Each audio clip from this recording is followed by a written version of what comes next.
And I determined that you really don't get the Constitution if you don't understand that it flows from the Declaration of Independence. Tell us about some of the books that I think you've written 4 books. First of all, let's do Constitutional Soundbites, and then we can go to creating the Declaration of Independence. When I got through with Constitutional Soundbites,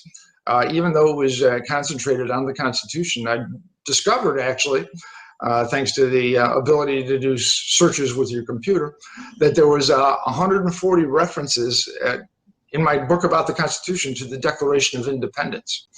And I determined that you really don't get the Constitution if you don't understand that it flows from the Declaration of Independence. And so I determined that I needed to do something about the Declaration of Independence itself. And creating the Declaration of Independence follows Richard Henry Lee, a little known but very important founder, John Adams and Thomas Jefferson, in the weeks before July the 4th, before the Declaration is issued, and follows Richard Henry Lee when he proposes that in the First Continental Congress and explains what danger that was in, because he was committing treason against the king, and he was literally in danger of having his head cut off, and the kind of things that went into place how they got Jefferson to write the Declaration, the kinds of considerations that went into this creation of this immortal document, and explains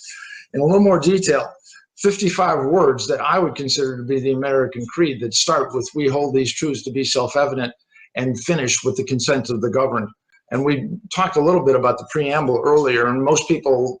in school very often memorize the preamble. We never teach the Declaration of Independence, and that's for a couple of reasons, not the least of which is it's a revolutionary document that explains what a government shouldn't do. And it was a message for future Americans as to what the government should not be doing. And if people understood the Declaration of Independence, certainly I don't think they would necessarily put up with all the stuff we put up from our government today.